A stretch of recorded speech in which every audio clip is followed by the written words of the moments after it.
tadi ngiranya lurus-lurus aja gitu ya, tapi tiba-tiba nggak disangka-sangka belok langsung nikung gitu loh, nggak. Itu banyak terjadi memang kalau khususnya di sekarang ini ya, berita di tanah air lagi rame banget tentang masalah koalisi, manuver segala macam. Terus poros,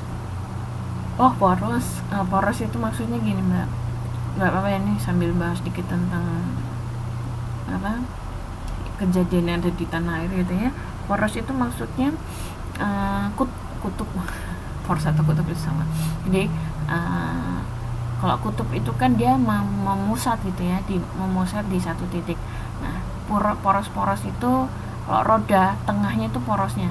Jadi kalau dalam hal politik porosnya itu adalah ya kira-kira partai-partai apa yang besar atau tokoh-tokoh siapa yang besar, kemudian banyak orang yang mau bergabung ke situ. Nah itu kemudian orang yang tadi banyak diinginkan itu atau partai yang diinginkan itu bisa dikatakan jadi poros, atau misalnya gak cuma satu saja tapi ada beberapa koalisi membentuk satu poros gitu.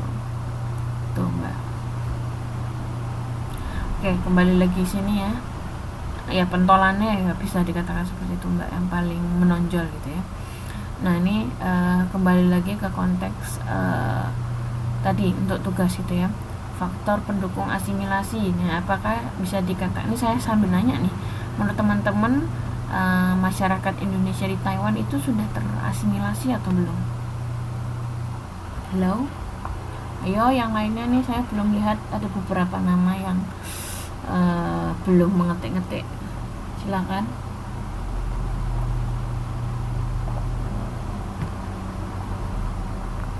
Maksudnya terasimilasi itu akhirnya membaur mbak,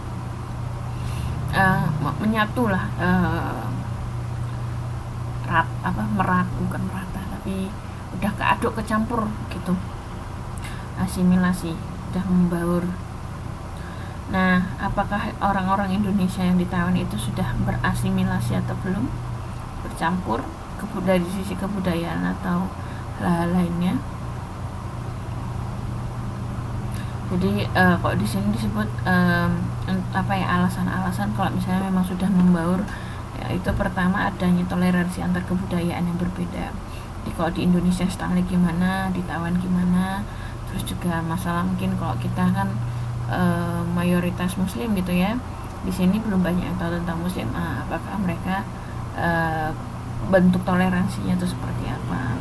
Kemudian kesempatan ekonomi yang sama, dalam artian kalau yang asimilasi yang sempurna itu kerjaan itu akan ya kita persaingannya akan sama, jadi nggak dibedakan antara orang Indonesia maupun orang Taiwan, dia punya kesempatan yang sama.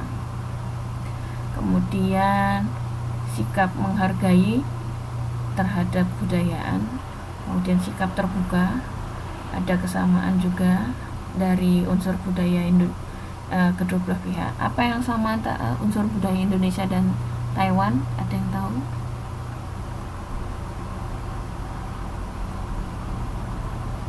Adakah yang tahu kesamaan antara budaya Cina sama budaya Taiwan atau Cina, Indonesia dan Cina?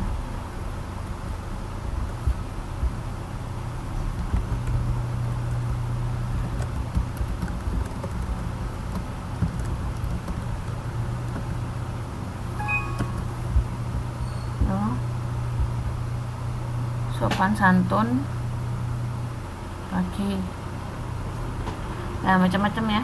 Wah ini waktunya tinggal 15 menit lagi. Oke, ada yang musuh bersama dari luar itu juga. Kemudian penghambatnya ada geografis, ini enggak terlalu ya, bisa dikaitkan kalau misalnya orang Indonesia yang ada di Taiwan. Terus rendahnya pengetahuan tentang kebudayaan lain, ketakutan, sikap superior, terus perbedaan ras yang mencolok, terus in group itu maksudnya perasaan kekelompokan gitu ya, perasaan ngegroup, ngegeng apa tuh, in group itu lebih ke dalam kelompoknya, jadi bukan keluarnya. Terus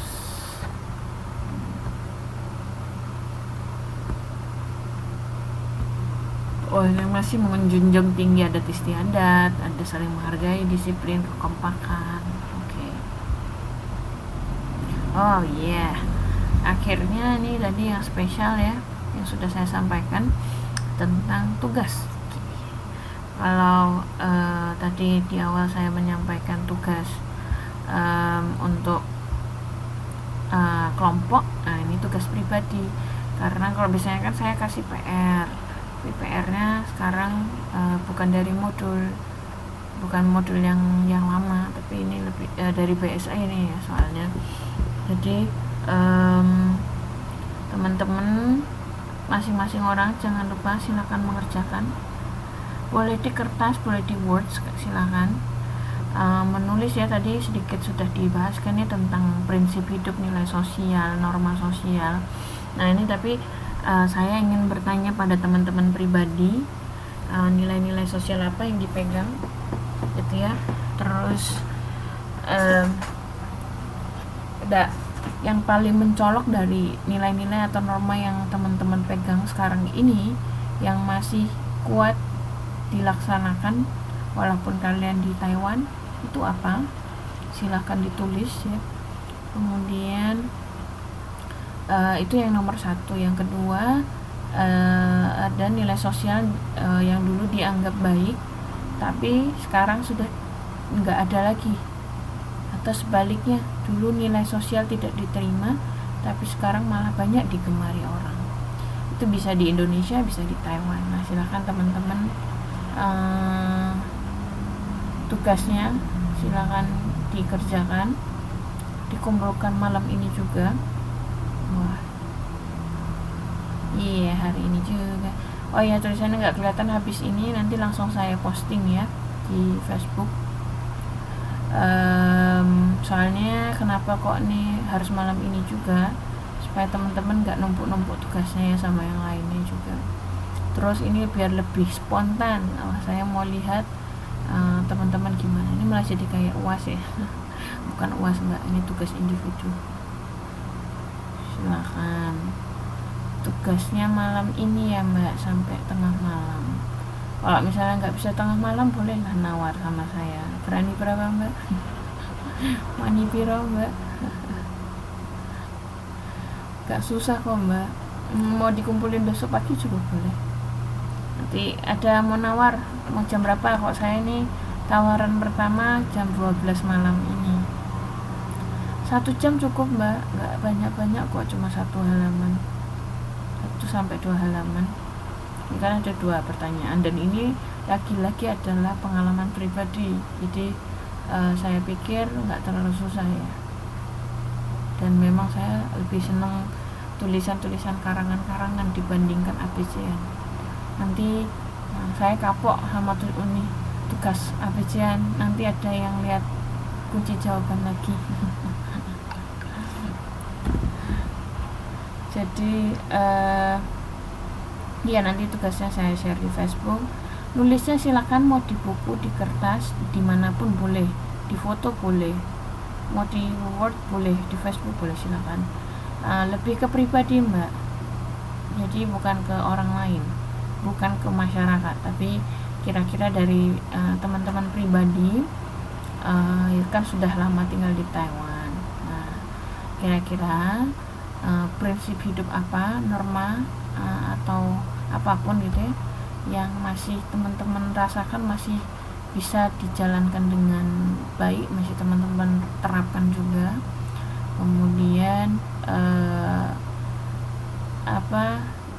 mengapa, alasannya ya, alasannya kenapa memegang prinsip tersebut gitu. Karena tadi saya sudah sedikit dibahaskan, nilai dan norma sosial tiap masyarakat berbeda. Nah kalau buat kita pribadi ini sebagai orang Indonesia, sebagai pendatang yang ada di Taiwan, kira-kira apa nilai-nilai sama nilai sosialnya gimana? Ditulis di hati, nanti saya bacanya gimana mbak?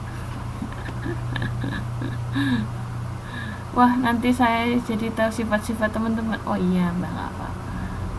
Ini di sini sebenarnya lebih pingin ini ya. Ini soalnya saya ambil dari BSE. Dan menurut saya ini menarik ya untuk bisa kenapa kok pertanyaan harus nilai pribadi, ini supaya tadi melatih menganalisa ya, karena kan kadang kalau ngawang-ngawang kejauhan mbak, susah, nanti nggak paham malah toh esensi belajar sosiologi apa.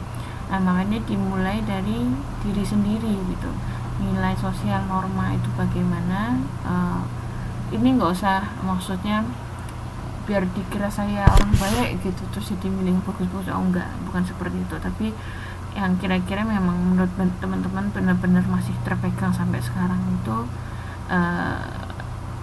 prinsipnya gitu ya, prinsip yang kalian pegang itu seperti apa, silakan.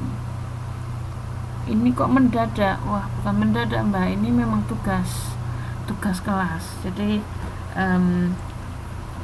apa ya, bukan tugas yang besar lah istilahnya kok menurut saya. Kalau yang tugas kelompok itu kan memang perlu persiapan lama, kalau ini enggak, menurut saya masih bisa lah, masih oke. Mau besok jadi gimana, enggak mau gimana ininya nawarnya? besok jam berapa mbak? Ada yang nawar besok jam berapa? Jam 9 apa mbak? Pagi, siang, sore? 9 pagi atau 9 malam? 9 malam ya, oke deh, yaudah nanti ini saya ubah ya, 9 malam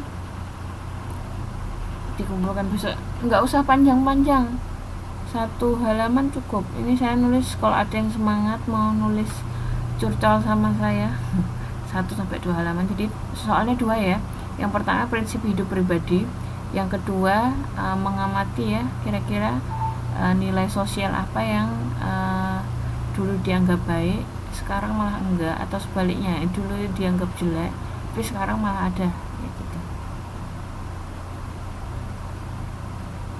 Silakan terserah ya, oke boleh.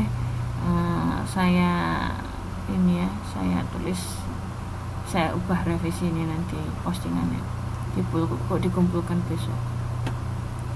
Ini bukan ujian mbak, lebih kayak apa ya, spontanitas, karena kalau kita ketatap muka kan lebih enak ya, bisa langsung ngomong, bisa langsung cerita, tapi ini karena kita online, jadinya saya nggak bisa mengamati satu persatu gitu ya. Dinilai mbak besok misalnya yang penting dikumpulkan besok ya, nanti saya nilai, karena kan kalau untuk komponen nilai kan udah pada nerima semua ya nilainya. Itu ada komponen tugas, ada komponen ujian juga, ada keaktifan absen juga ada itu.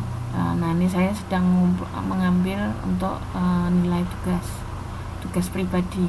Nanti kalau yang kelompok itu saya anggap sebagai tugas akhir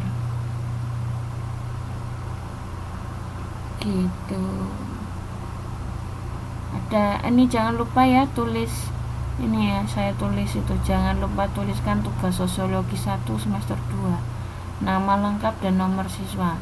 Kadang saya suka lihat beberapa kiriman foto gitu ya, tapi nggak dikasih nama. Saya bingung tuh nyarinya gimana. Oke. Gitu ya, ada yang kurang jelas dari tugasnya? UAS kenaikan kelas ujian online kah? Wah saya kurang tahu mbak, saya belum nanya. Belum apal aja kah nama? Oh ya mbak, kalau nama teman-teman insya Allah sudah hafal, tapi kalau namanya nggak ditulis nanti saya nilainya gimana mbak? kalau di tugas yang nggak ada namanya, terus nilainya dikasih ke siapa?